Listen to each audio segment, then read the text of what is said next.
ამოღებულია ნაღდი ფული საერთო ჯამში 7.200.200 აშშ დოლარისა და 136.000 ლარის ოდენობით. სახელმწიფო უსაფრთხოების სამსახური ირაკლი ღარიბაშვილის, გრიგოლ ლილუაშვილის, ოთარ ფარცხალაძე რომანოვისა და მათთან დაკავშირებული პირების საცხოვრებლებისა და პირადი ჩხრეკების შესახებ ინფორმაციას ავრცელებს. მამუკა მდინარაძის უწყებაში დღეს გამართულ ბრიფინგზე თქვეს, რომ სხვადასხვა ადგილიდან ნაღდი ფულის გარდა ამოღებულია 198 ერთეული ძვირფასი ნაკეთობა და საათი, ძვირადღირებული ნახატები, დოკუმენტაცია რამდენიმე 1000 ფურცლად, 50 ერთეული მობილური ტელეფონი და 119 ერთეული ელექტრომოწყობილობა. საგამოძიებო ღონისძიებაში პროკურატურისა და სუსის 230-მდე თანამშრომელი მონაწილეობდა. გუშინ დილის 10 საათიდან მთელი ქვეყნის მასშტაბით გაიჩხრიკა 24 ბინა და საცხოვრებელი სახლი. ასევე ჩატარდა პირადი ჩხრეკები. ღონისძიება ჩატარდა როგორც თბილისში, ასევე დედოფლის წყაროს, ვანის, ჩოხატაურისა და ბორჯომის რაიონებში.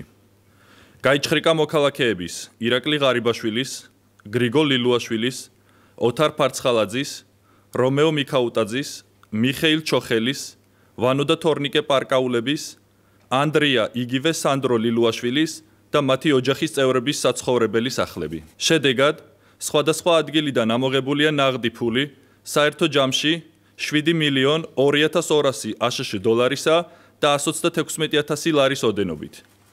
198 ერთეული ძვირფასი ნაკეთობა და საათი, ძვირადღირებული ნახატები, დოკუმენტაცია რამდენიმე 1000 ფურცლად, 50 ერთეული მობილური ტელეფონი და 119 ერთეული ელექტრომოწყობილობა.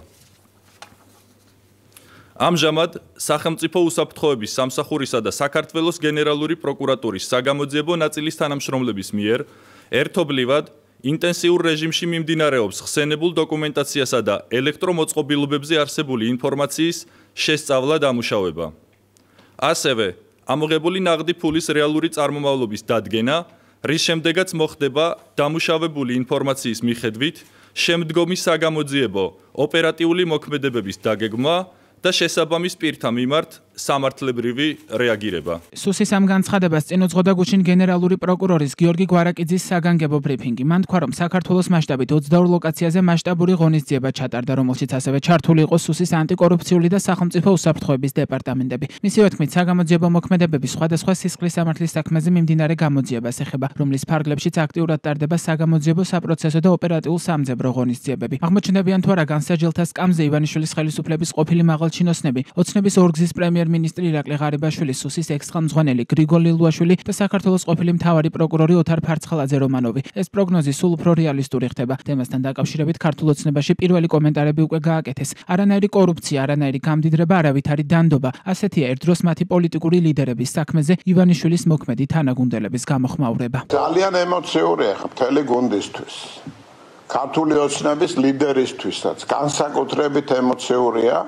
პიროვნული ურთიერთობები დასაკვირველია საქართველოში არის ყოველთვის დაფასებული და სერიოზულ კვალს ტოვებს ადამიანების ურთიერთობაში.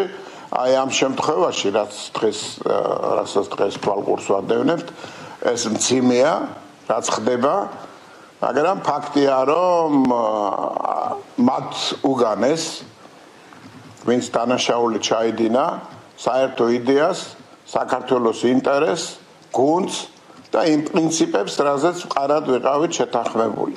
არანაირი კორუფცია და ამ პრინციპით ვართ მოწინავეთა შორის სოფლიოში კორუფციის წინააღმდეგ ბრძოლაში.